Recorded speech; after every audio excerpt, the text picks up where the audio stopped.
bonsoir à tous. Aujourd'hui, nous allons analyser en détail l'opération audacieuse des forces spéciales russes à Odessa, qui a capturé 17 officiers français, ainsi que les conséquences géopolitiques majeures de ce raid. Restez avec nous jusqu'à la fin, car nous décortiquerons les implications de cette mission sur les négociations de paix et la réaction de la France. Cette nuit, à Odessa, les forces spéciales russes ont capturé 17 officiers militaires français qui coordonnaient la défense de la ville.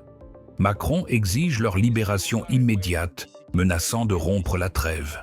Bien que la trêve ne soit techniquement pas violée, car l'opération n'a pas été menée contre les forces ukrainiennes, mais contre des combattants étrangers se trouvant illégalement dans la zone de conflit, cela donne à la Russie le plein droit de les détenir. À 3 heures du matin, soit 12 heures après l'entrée en vigueur de la trêve temporaire entre la Russie et l'Ukraine, 4 hélicoptères Mi-8 transportant des combattants du groupe Alpha, sous le couvert d'une guerre électronique qui a neutralisé la défense aérienne ukrainienne, ont atterri sur le toit d'un bâtiment à Odessa. Au 3e étage se trouvait un poste de commandement camouflé de conseillers militaires français qui géraient la défense de la ville depuis les 3 derniers mois. 24 opérateurs Alpha sont descendus par les échelles d'assaut, ont fait irruption dans le bâtiment et ont neutralisé la garde ukrainienne. 12 hommes, sans tirer un seul coup de feu, en utilisant des tasers et du gaz, ont capturé 17 officiers français, y compris le colonel commandant la mission militaire française à Odessa. Ils ont saisi des ordinateurs portables, des documents, des cartes et des plans de défense, puis ont évacué la zone en hélicoptère pour retourner à leur base. En Crimée, toute l'opération a pris 37 minutes. De l'atterrissage au décollage, le commandement ukrainien n'a appris le raid que le matin, lorsque les Français n'ont pas donné signe de vie. Paris a explosé de colère. Macron a appelé personnellement Poutine pour exiger la libération des officiers, criant que c'était une violation de la trêve, un crime de guerre et une capture de prisonniers de guerre hors des actions de combat. Poutine a calmement répondu que la trêve concernait l'arrêt des tirs contre les forces armées ukrainiennes et que les citoyens français ne sont pas des combattants reconnus par le droit international. Ils sont soit des mercenaires, soit des militaires étrangers illégaux. Leur détention sur le territoire du conflit est donc légale. Ils seront jugés pour participation à la guerre contre la Russie. La libération n'est possible que par un échange contre des prisonniers russes ou par des négociations diplomatiques aux conditions de la Russie. Aujourd'hui, nous allons voir comment s'est déroulée exactement l'opération nocturne des forces spéciales russes à Odessa, quelles forces y ont participé, pourquoi la défense aérienne ukrainienne n'a pas pu l'empêcher et ce que faisaient concrètement les officiers français dans la ville, en coordonnant la défense à la place du commandement ukrainien. Nous comprendrons pourquoi la capture de ces 17 personnes a provoqué une telle hystérie chez Macron, transformant le président français en otage de la situation où il ne peut ni libérer ses officiers par la force, ni les laisser en captivité russe sans conséquences politiques internes. Et surtout, nous verrons comment cette opération change tout l'équilibre des forces dans les négociations de paix, donnant à la Russie un atout majeur pour faire pression sur l'Occident et exiger la libération des Français en échange de concessions territoriales et politiques. Restez jusqu'à la fin, car je vous expliquerai le concept d'opération spéciale pendant une trêve et pourquoi, formellement, la Russie n'a pas violé l'accord de cessez-le-feu en menant un raid contre des militaires étrangers, ce qui rend les accusations françaises juridiquement infondées. Deuxièmement, nous discuterons de ce qui arrivera aux Français capturés si Macron n'accepte pas les conditions d'échange russes et pourquoi leur procès deviendra une catastrophe politique pour Paris, prouvant la participation directe de la France à la guerre contre la Russie. Commençons par l'analyse détaillée de l'opération nocturne d'Alpha à Odessa. Lorsque la trêve temporaire entre la Russie et l'Ukraine, conclue après des semaines de négociations secrètes sous l'égide de la Turquie et du Qatar, est entrée en vigueur pour une durée de 7 jours. Il s'agissait d'un échange de prisonniers, d'une évacuation des blessés, de couloirs humanitaires pour les civils et de contacts préliminaires pour de futures négociations de paix. Les deux parties ont officiellement déclaré l'arrêt des hostilités. Les troupes russes ont stoppé leur offensive. Les Ukrainiens ont cessé leur bombardement sur le territoire russe. Pour la première fois depuis des mois, l'artillerie s'est tue et le silence s'est installé. Cependant, le commandement russe savait que la mission militaire française à Odessa continuerait de travailler, en coordonnant la défense ukrainienne et en se préparant à la reprise des combats après la fin de la trêve. C'est pourquoi il a décidé d'utiliser cette pause pour mener une opération spéciale visant à capturer les officiers français, ce qui ne viole techniquement pas la trêve puisque l'action n'est pas dirigée contre les forces armées ukrainiennes, mais contre des combattants étrangers. Le renseignement militaire russe, GRU, traquait depuis des mois les mouvements des militaires français à Odessa via un réseau d'agents, l'interception des communications et l'observation par satellite. Ils avaient établi que le poste de commandement de la mission française était situé au 3e étage du bâtiment de l'administration régionale au centre-ville, camouflé en bureau d'organisations humanitaires et protégé par une garde ukrainienne composée de 12 combattants du SBU travaillant 24 heures sur 24. De 15 à 20 officiers français se trouvaient constamment dans le bâtiment, y compris le colonel Jean-Pierre Dubois, commandant la mission, ainsi que des majors, capitaines et lieutenants, spécialistes de l'artillerie, de l'aviation, du génie et des communications. Ils coordonnaient la défense d'Odessa, transmettaient les renseignements des satellites de l'OTAN, planifiaient le placement des fortifications et géraient la logistique des armes occidentales, remplaçant de fait le commandement ukrainien qui, sans ses curateurs français, était incapable d'organiser une défense efficace d'une grande ville. Comment tout a-t-il commencé au quartier général du groupement de troupes russes au sud? Le commandant en chef, un général d'armée, a tenu une réunion avec le commandant du groupe Alpha. Ils ont discuté du plan de l'opération nommée Réseau pour capturer le poste de commandement français à Odessa. Le plan prévoyait un raid en hélicoptère avec 4 Mi-8 et des combattants Alpha, un décollage de Crimée, un vol à une altitude extrêmement basse de 20 à 30 mètres au-dessus de la mer pour éviter la détection par les radars ukrainiens, une couverture par une puissante guerre électronique supprimant la défense aérienne et les communications ukrainiennes, un atterrissage sur le toit, une descente, un assaut, la capture des Français et l'évacuation. Le temps d'exécution ne devait pas dépasser 40 minutes, profitant du fait que la vigilance ukrainienne serait affaiblie par la trêve. Les risques étaient élevés. Odessa est en profonde arrière des forces ukrainiennes, à 100 km de la ligne de front, et la ville est saturée de troupes et de défenses aériennes. Si les hélicoptères étaient repérés, ils pourraient être abattus. Si l'opération traînait, les réserves ukrainiennes encercleraient le bâtiment et bloqueraient l'évacuation. Mais le renseignement affirmait qu'avec une exécution correcte, les chances de succès étaient de 70%, ce qui est acceptable pour une cible aussi précieuse. 4 hélicoptères Mi-8 ont décollé de la base aérienne en Crimée. À bord de chacun, 6 combattants Alpha, soit un total de 24 opérateurs armés de fusils d'assaut AK-12 avec silencieux, de pistolets, de fusils de sniper, de tasers, de grenades à gaz et de menottes en plastique, tout l'équipement nécessaire pour une capture sans perte mortelle si possible. Les hélicoptères ont pris la direction du nord, volant au-dessus de la mer Noire à une altitude de 25 mètres et à une vitesse de 220 km à l'heure. Silence radio. Navigation par GPS. Durée du vol d'environ 30 minutes.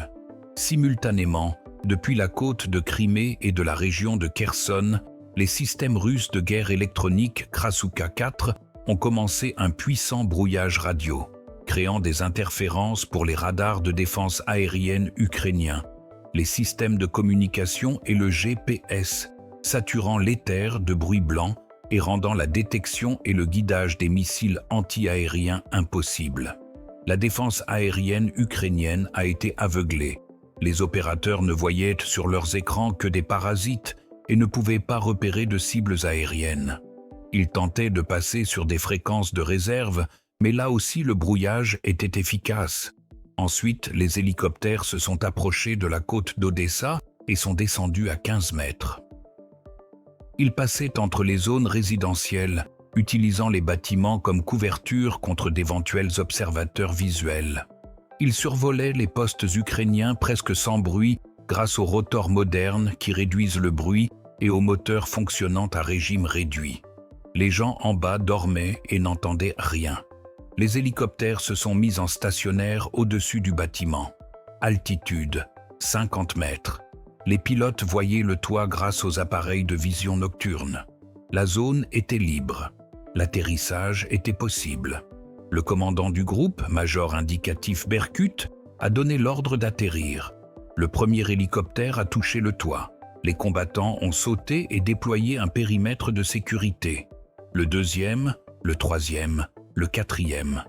Les 4 hélicoptères ont atterri. 4 opérateurs sont restés sur le toit. Les hélicoptères gardèrent leur moteur en marche, prêts à une évacuation immédiate.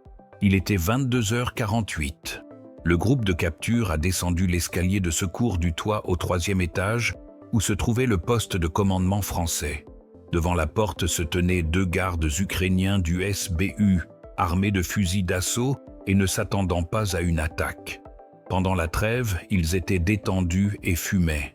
2 combattants alpha, munis de silencieux, les ont neutralisés silencieusement par des tirs. Avec des tasers paralysant le système nerveux, les gardes sont tombés sans un son et ont été ligotés avec des menottes en plastique. Le reste du groupe a fait irruption dans la pièce à l'intérieur. 10 gardes ukrainiens étaient assis dans la salle de repos, jouant aux cartes ou regardant la télévision, pas en état d'alerte de combat. Alpha a utilisé des grenades assourdissantes et aveuglantes, puis du gaz lacrymogène. Ces méthodes non létales ont désorienté les Ukrainiens qui toussaient et ne pouvaient pas résister. Ils ont tous été ligotés en 2 minutes. La totalité des 12 gardes a été neutralisée sans un seul coup de feu. Il était 22h51. Alpha a donné l'assaut sur la salle de commandement où se trouvaient les officiers français. Ils ont enfoncé la porte et fait irruption. 17 Français étaient derrière des bureaux, avec des ordinateurs portables, des cartes et des plans, en train de discuter. Ils se sont levés et ont essayé de saisir leurs armes, mais les combattants alpha étaient de plus rapides. Les fusils étaient pointés. L'ordre a été donné en russe et en anglais, main sur la tête, à terre. Aucune résistance. Le colonel français Dubois a tenté de protester, criant quelque chose en français et exigeant des explications.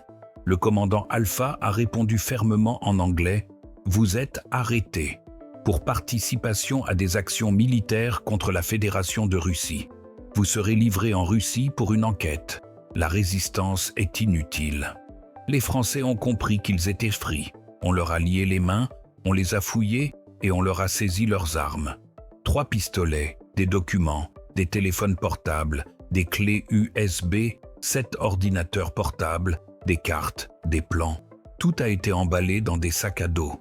À 22h56, l'évacuation a commencé. Les 17 Français, ligotés, ont été convoyés sur le toit. Les gardes ukrainiens sont restés ligotés dans la pièce. Ils seraient libérés 1 heure plus tard, une fois l'opération terminée. Les Français ont été embarqués dans les hélicoptères, 4 ou 5 dans chacun, avec les combattants alpha. Les derniers sont montés à bord. Il était 23h00. Décollage. Les 4 hélicoptères ont décollé, fait demi-tour vers le sud et sont repartis au-dessus de la mer à une altitude extrêmement basse. La guerre électronique continuait de brouiller la défense aérienne ukrainienne. À 23h37, les hélicoptères ont atterri à la base en Crimée. L'opération était terminée avec succès. 17 officiers français capturés vivants et en bonne santé. Documents et matériel saisis. Aucune perte. Temps d'exécution. 37 minutes de l'atterrissage au décollage. Pourquoi est-ce important ? Parce que la capture des officiers français prouve la participation directe de la France à la guerre contre la Russie, non pas par le biais de livraison d'armes, mais par le déploiement de ses propres militaires gérant les opérations ukrainiennes, ce qui constitue une violation flagrante du droit international. Qu'est-ce que cela change? La France passe du statut de fournisseur d'armes à celui de combattant, faisant la guerre directement à la Russie, ce qui donne à Moscou une base juridique pour toute mesure de représailles, y compris des frappes sur des objectifs français sur le territoire de l'Ukraine ou même en France elle-même si elle poursuit ses actions hostiles. Écrivez dans les commentaires si vous pensez que la Russie avait le droit de capturer les officiers français pendant la trêve ou s'il s'agit d'une violation de l'accord de cessez-le-feu, car de la qualification juridique de cette opération dépend la réaction internationale et le développement futur des événements. Analysons maintenant ce que faisaient concrètement les Français à Odessa et pourquoi leur capture est une catastrophe pour Macron. La mission militaire française à Odessa n'existait pas officiellement. Paris a toujours nié la présence de militaires français en Ukraine, affirmant que la France se contentait de fournir des armes sans participer au combat. La réalité est tout autre. Depuis l'été de l'année 2025, la France a secrètement déployé dans les villes clés d'Ukraine des missions militaires composées d'officiers de l'état-major et de spécialistes de diverses armes. Leur tâche était de coordonner la défense ukrainienne, car le commandement ukrainien ne pouvait faire face seul et nécessitait des consultations constantes, une désignation des cibles et une planification. La mission d'Odessa comptait de 15 à 25 officiers, avec une rotation tous les 2 à 3 mois. Le commandant, le colonel Dubois, âgé de 52 ans, est un vétéran de l'armée française ayant servi en Afghanistan, au Mali et en Syrie, un officier d'état-major expérimenté. Leur fonction était critique. Coordination de l'artillerie.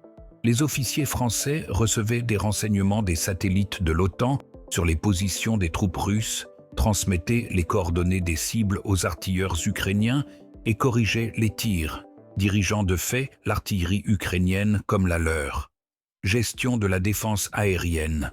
Le déploiement des systèmes de défense aérienne français Mamba, allemand Aster et américain Patriot autour d'Odessa était planifié par des spécialistes français connaissant les caractéristiques techniques, déterminant les positions optimales et les intégrant dans un réseau unique. Défense du génie. La construction de fortifications, de fossés anti-chars et de champs de mines autour de la ville était conçue par des ingénieurs militaires français formant les Ukrainiens aux standards occidentaux de fortification. Logistique des armes occidentales, la distribution des fournitures de pièces de rechange pour les Césars français, les Léopards allemands et les 2000 HIMARS américains aux unités ukrainiennes était planifiée par les Français pour assurer une efficacité maximale des ressources limitées. Planification stratégique, le plan général de défense d'Odessa, les scénarios de retraite, d'évacuation et de contre-attaque étaient élaborés par l'état-major français, les généraux ukrainiens ne faisant que les approuver et les annoncer. En fait, les Français dirigeaient la défense d'Odessa, le commandement ukrainien n'étant qu'une façade. La capture de ces 17 officiers a détruit tout le système de gestion, laissant les Ukrainiens sans centre cérébral pour la coordination, les renseignements et les plans. Mais la catastrophe pour Macron n'est pas militaire, elle est politique. Les Français capturés sont une preuve vivante que la France fait la guerre directement contre la Russie, violant toutes les déclarations de Paris limitant l'aide à l'Ukraine à des livraisons d'armes. La Russie a déjà annoncé qu'elle les jugerait comme des combattants ayant participé à la guerre contre la Russie. Les accusations sont de terrorisme, de mercenariat et de participation à des formations armées illégales, avec des peines de 10 à 20 ans de prison pour chacun. Le procès sera public et retransmis dans le monde entier. Les officiers français sur le banc des accusés témoigneront, décrivant comment ils ont coordonné les frappes ukrainiennes contre les troupes russes et ont tué des soldats russes par l'intermédiaire d'Ukrainiens. Les preuves, sous forme de documents, de cartes et de correspondances, ont toutes été saisies par Alpha.